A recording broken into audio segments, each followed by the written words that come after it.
Al Ewing and Valerio Chidi conclude their mutant teens part in King in Black as Manifold confronts the Knull-infected Cable, who is picking and choosing which mutants to kill and which mutants to keep to strengthen his cosmic army.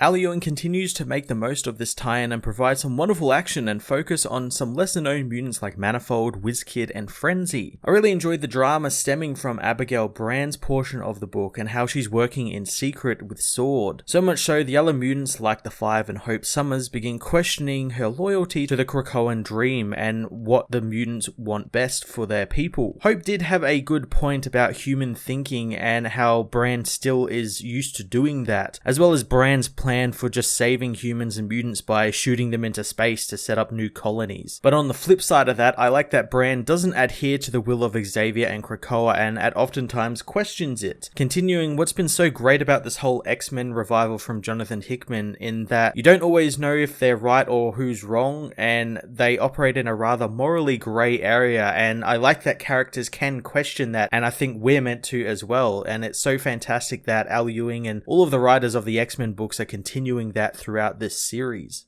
Valerio Chidi again did some utterly fantastic pages, utilizing Manifold's powers in a visually interesting way that gives us some pretty awesome panels depicting just how cool the powers of the mutant are. There are also some really great action set pieces with the other mutants as well, featuring giant mechs and think tanks battling space aliens, all of which were just wonderful. S.W.O.R.D issue 4 was an action-packed and drama-filled issue that concluded the X-Men's role in King in Black for now, while shifting the overall focus to lesser-known mutants like Frenzy and Manifold, giving them a chance to shine and prove they aren't to be messed with. I'm going to give this issue a 10 out of 10.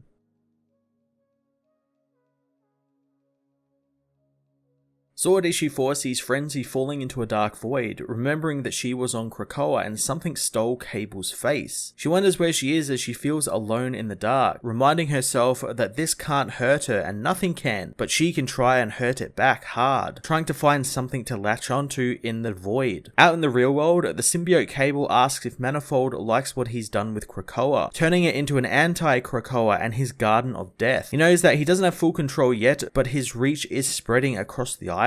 Manifold asks how he did it, so the symbiote says that he used the hero's private entrance and everyone's attention was put on him, but the dead dragon nearby that the mutants had killed recently had so much raw symbiote material left for him to work with, so he pushed it and used its black tie to overrun the board, and now all of the pieces are his, and now he's deciding on who to keep and who to kill. Cable calls up Sunfire and Cortez, wanting his symbiotes to wake them up. The mutants are woken, only to be both brutally killed by the infected flowers of Krakoa, which reduce them to skeletons. The Knull-infected Cable is drawn back to Manifold as on the S.W.O.R.D station above, Brand finds Wiz Kid has solved the comms problem, learning that they don't need to send a signal through the Krakoan gate since the signal is the gate, with two gates being pieces of Krakoa talking with one another, and they should be hearing and receiving, but they aren't. Brand knows the connection isn't the issue as Wiz Kid wants to have a closer look and asks to go, but Brand tells him to stay put where he is needed most as she activates her ace in the hole, calling up Mentallo. At the hatchery on Krakoa, Mentallo says that it's not his fault as he tells Brand he tried to explain to the Five their protocol. Hope Summers orders Mentallo to patch her into Brand, so he does, connecting her to Abigail, who says that this isn't some kind of kidnapping, it's an attempt to ensure the survival of humankind and mutant kind. Hope wants details, so Brand tells her Mentallo was to escort them to the summer house on the moon, and there they will take the Cerebro Cradle to the Shi'ar space, along with their DNA samples that they could bring, but not all of them, but enough to eliminate inbreeding and other risks, so if human life is wiped out, they can bring it back using Mentallo's telepathic surgery skills. Hope isn't too happy with those details, knowing it sounds like using a car wash to restore the Mona Lisa, and the Shi'ar territory won't be safe, wondering if she knows how many colonies fell to symbiotes that week alone. Hope also knows that using parts of Sinister's DNA bank is grotesque, and they are still reeling from from Rockslide and Gorgon's death, and now Brand wants to lose millions more. Brand understands they don't want to run from the fight, but Hope says her plan is a good idea, but doing it on the fly during a universal crisis is just stupid. Brand tells her that things don't happen on a schedule like Hope wants, but Hope knows the mutant had enough time to see ahead and enough time to plan for this. However, she didn't run it past anyone, and Brand says they are all Earthers to her, and Brand thinks she's so enlightened, but all Hope sees is plain old human thinking in the form of spycraft, machinations, and secrets and mysteries. Brand says that she doesn't blindly serve Krakoa like they all do, and she's got her reasons for being on a need-to-know basis. Hope thinks that she just likes games the way Mentallo likes toys, wondering who needs a giant think tank for an extraction mission. Wiz Kid arrives on the island, saying that he does, as he tells them that he got there thanks to his translocator he built into his chair, with the receiver being in the think tank. Symbiotes soon arrive and the five move to protect the pods, but Wiz Kid tells him to stay back since this is what the tank is for. He merges his chair with the tank, transforming it into a giant mech with a cannon for a head, using it to blow apart the symbiotes. Cable meanwhile continues to wonder what to do with Manifold, the everywhere man and one-of-a-kind space manipulator. Cable knows he's all that and more, yet not an Omega mutant, wondering if that worries the man. Manifold says he's never actually thought about it, teleporting the symbiotes creeping up on him away from him. Cable can see that they are at a stalemate, but Manifold doesn't believe that, opening a portal above Cable to the center of the sun. The Knull-infected Cable body slides behind Manifold, who quickly teleports away. Cable loves the hero's skill, but remembers that he can only go very far, and he's got the island hostage, and unlike him, Manifold is mortal, and he will get tired. Cable tells him to keep running, since he'll taste all the better for it, as he chases Manifold all over the island, soon kicking the hero down as Frenzy hears the sound in the darkness. Manifold continues teleporting around, but Cable gets the drop on him, defeating him and gloating over the hero, saying he's not worth keeping at all. Frenzy soon sees the light in the dark, blasting out of her cocoon and attacking Cable in the blink of an eye, ripping his metal arm off and taking his gun. Frenzy knows that without the arm and the tech, he won't be able to body slide anymore. Cable says that he will make her kill everyone she has ever loved, but Frenzy says she has only ever loved one person, and if he felt the same way, Cable would be her stepson. She smashes the gun across his head as Manifold manipulates the space around him, saying now that he's had a moment to breathe, his power is back to full. He tells Knull that he doesn't teleport, he talks to the universe, and they get along very well, so every now and then she does little favors for him, like allowing him to catch a piece of the sun and move it and warp it into a bubble of folded space so it doesn't hurt anyone he doesn't want it to hurt. He unleashes the sun onto Cable, telling him that the universe gave him this as a gift and he should look closer at it. The symbiote is obliterated off of Cable's body as Manifold tells Knull that he's not even an Omega mutant and somewhere there is someone more, so maybe he doesn't need to come back. The five meanwhile see the sunlight come back as Wiz Kid finishes up with the symbiotes, wondering if he should stop with the music and light show. That is, if they want to get back to work right away. The five continue dancing as Mentallo notes how Wiz Kid is now borrowing his records, finding it not very fair. Cable meanwhile finds it not fair either, saying it just keeps happening and when will he ever be good enough? The arriving Magneto says that Knull even took Scott, and it took all of them on the island without even putting any effort in, so it's not a deficient in talent like he thinks, so he needs to stop blaming himself for the acts of his oppressors. Frenzy asks what happens now, so Eric tells her that while Krakoa has fought off invaders before, this will be no different, wanting to contact the five to get Sunfire to the front of the resurrection queue, along with mutants with proven anti-symbiote powers like fire, light, and electricity. He tells Manifold to guard the gate until the mutants are resurrected, reaching into the rubble for Fabian Cortez's skull, saying after all of this is over, he wants Cortez to be resurrected, since he and the mutant have some matters to discuss.